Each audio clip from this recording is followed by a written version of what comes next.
I ask the quorum call be dispensed with. Without objection, the senator from New Mexico is recognized.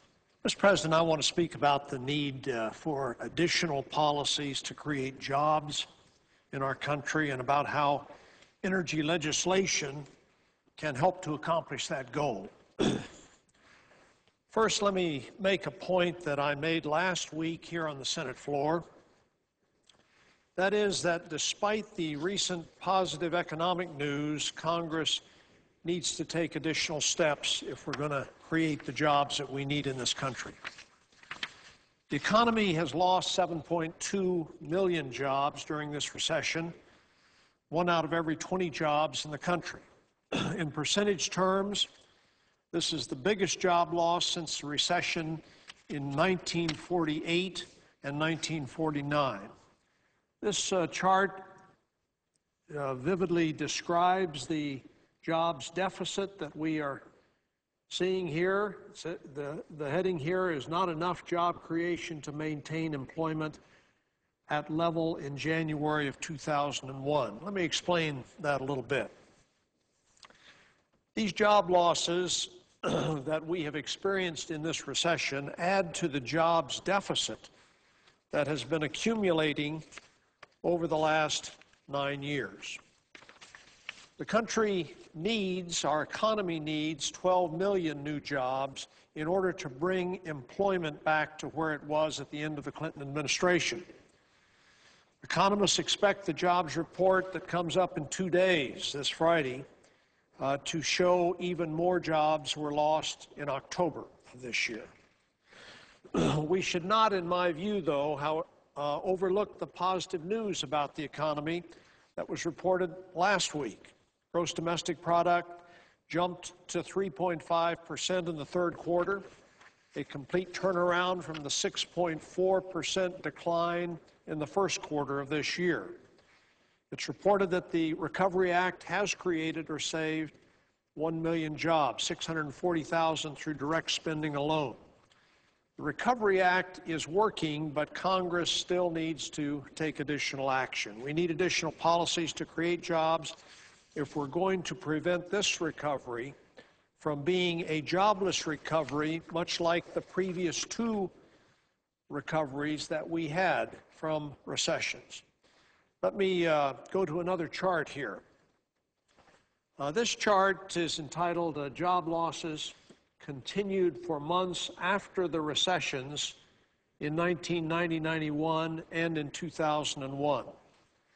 What the chart shows is that it shows the change in the number of jobs during the recessions, the 2 recessions I've referred to, 1990, 91 as one recession, and 2001 as another recession.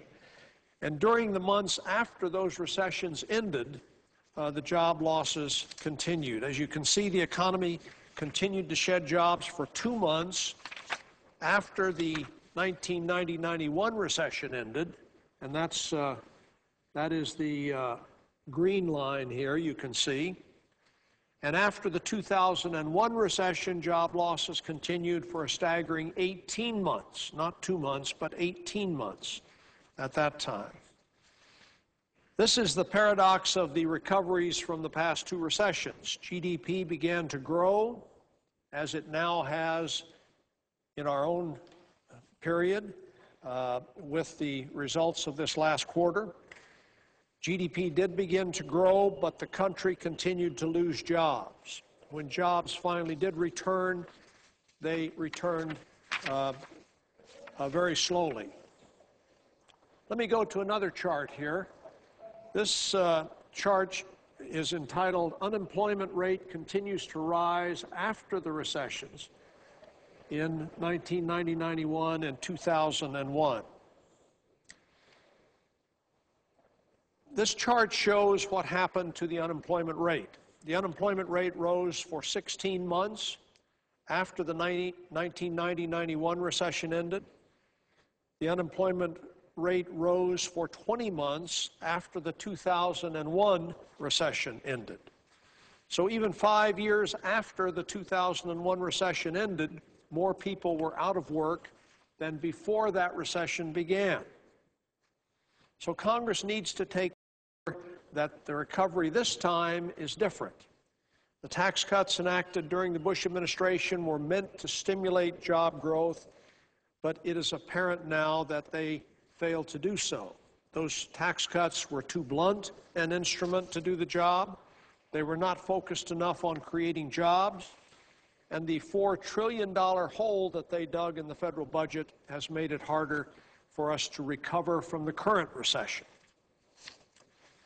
So the country needs policies that are more targeted on job creation. Last week I outlined 4 ideas that Congress should consider: a jobs creation tax credit, second, a manufacturing tax credit, third, emergency bridge loans to homeowners to keep them in their homes, and fourth, additional aid to states. It should be noted that the aid to states that has already been provided has been effective at saving hundreds of thousands of teachers' jobs.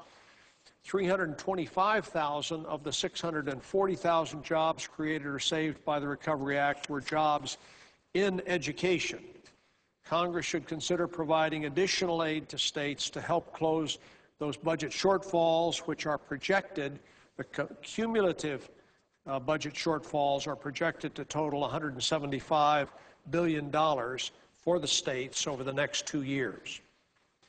Let me turn now to another action that we should take to create jobs. To create jobs, in my view, Congress should go ahead at the earliest possible time to enact the American Clean Energy Leadership Act. This is legislation that was reported out of our Energy and Natural Resources Committee in June of this year, where it received bipartisan support. The vote there was 15 in favor of reporting that legislation, and 8 members voted against it.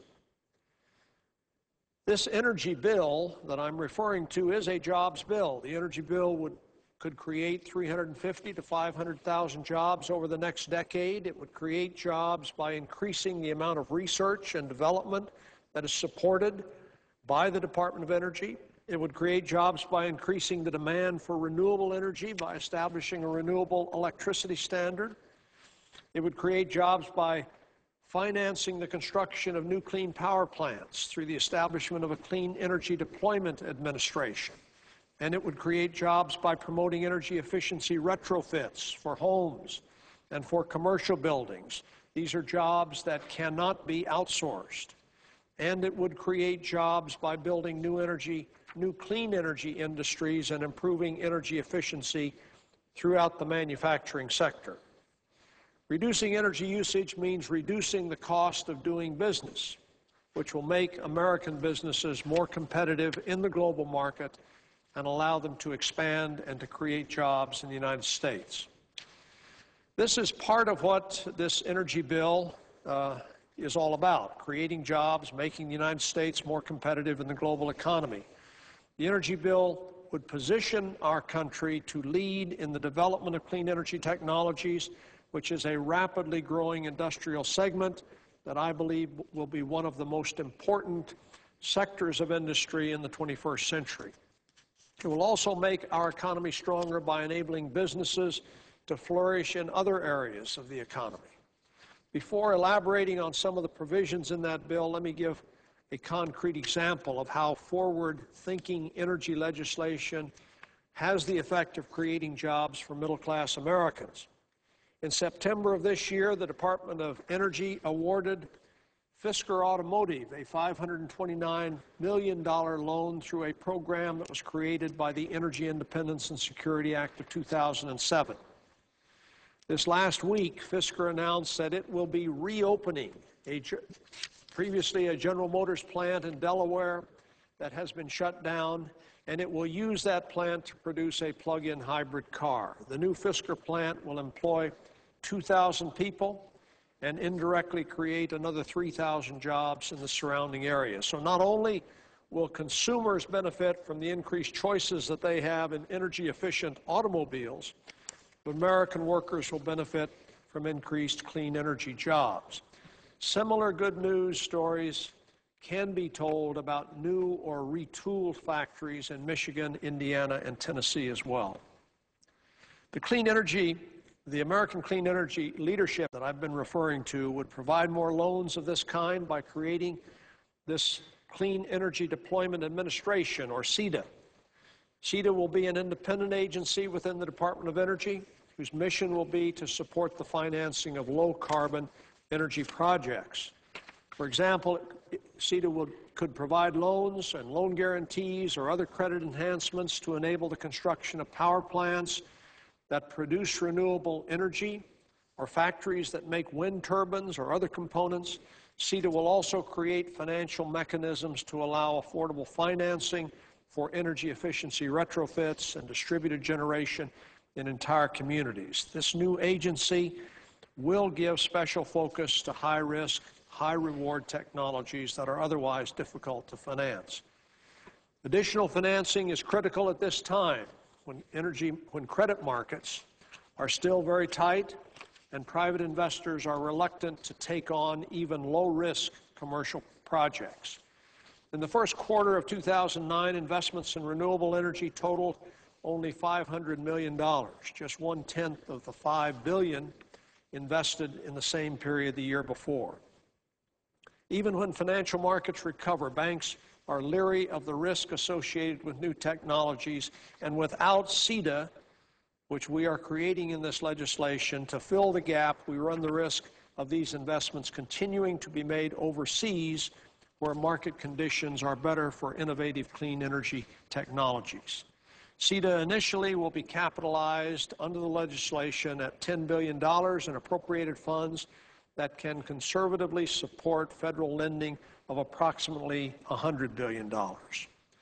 Combined with funds from private partners, a reasonable estimate would lead to $20 billion worth of clean energy projects. CEDA could potentially be scaled up in the future, enabling it to create even more jobs. The energy bill also would establish a renewable electricity standard, or RES, for the first time to cover our entire economy. This policy would require electricity companies to get 15% of their power from renewable sources by 2021, with an exemption for small-scale utility companies. By increasing the demand for clean energy, the renewable electricity standard will promote the construction of new wind farms, new solar power plants, and new geothermal plants. A variety of other clean technologies will also qualify, technologies such as hydro and biomass and ocean power. Construction of these plants and manufacturing the components needed for these plants could create an additional 100 to 125,000 jobs by 2025.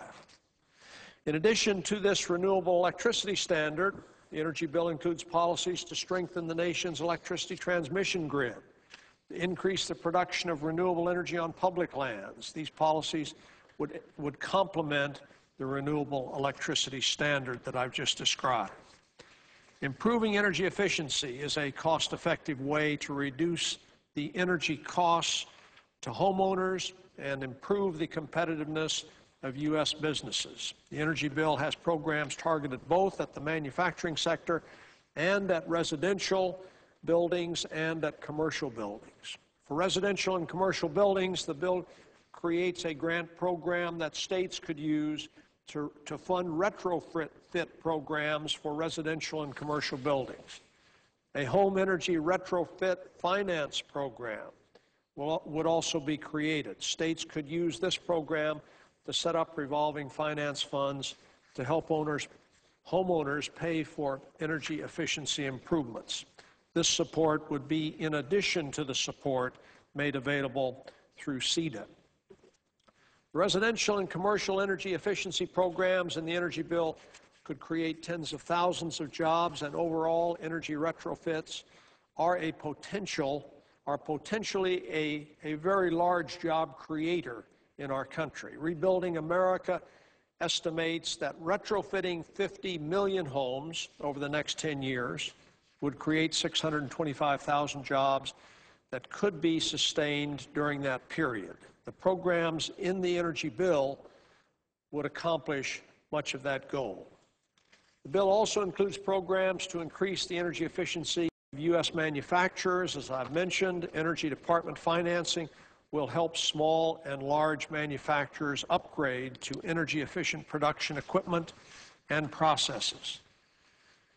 Public-private partnerships will map out and develop the technologies needed by specific industries to reduce their energy intensity. More important than any of these estimates of job creation is the competitive edge that American manufacturers would gain by increasing their energy efficiency. This is a key step if we're going to revitalize the manufacturing sector and ensure that it remains strong in the future. Nearly everyone agrees that research and development is vital to creating jobs and to the competitiveness of our country. The energy bill would nearly double the authorization for the Office of Science in the Department of Energy to over $8 billion in 2013. At that funding level, the Office of Science could support over 27,000 PhD-level researchers across the United States. All told, using both the specific estimates that have been made for policies in the American Clean Energy Leadership Act and a midpoint estimate for jobs resulting from the retrofit provisions of the bill, the act would create up to 500,000 jobs over the next decade if enacted and funded. This is just a part of the job creation potential that we have in our energy sector. The National Commission on Energy Policy estimates that the country will need 400,000 new jobs in the electricity sector alone. If indirect jobs are included, the number of new jobs created could total 1 to 1.5 million. Similarly, the Center for American Progress has estimated that job growth potential, if both the public and private sectors combined, were to invest $150 billion per year in clean energy. That's the level of investment that the Center estimates would be mobilized by a comprehensive set of policies that include both what Congress has already enacted as part of the American Reinvestment and Recovery Act and a full suite of policies surrounding a cap-and-trade system for regulating greenhouse gases. The energy bill is a down payment on reaching that target. It has significant potential to create jobs in the near future. It would strengthen the competitiveness of American business. It would position the United States to be the global leader in the development of clean energy technologies. And I urge my colleagues to support this legislation when it does come to the floor for consideration. The jobs we can create as we transition to a clean energy economy are clearly not the total answer to our job needs in the coming years, but they are an important part of that answer. So I urge my colleagues to look at this legislation, and when the opportunity arises here on the Senate floor to support this legislation, not only because of what it will do to meet our energy needs, not only because of what it will do to reduce greenhouse gas emissions, but also what it will do to help create jobs and put our economy on a growth track in future years. Mr. President, I yield the floor.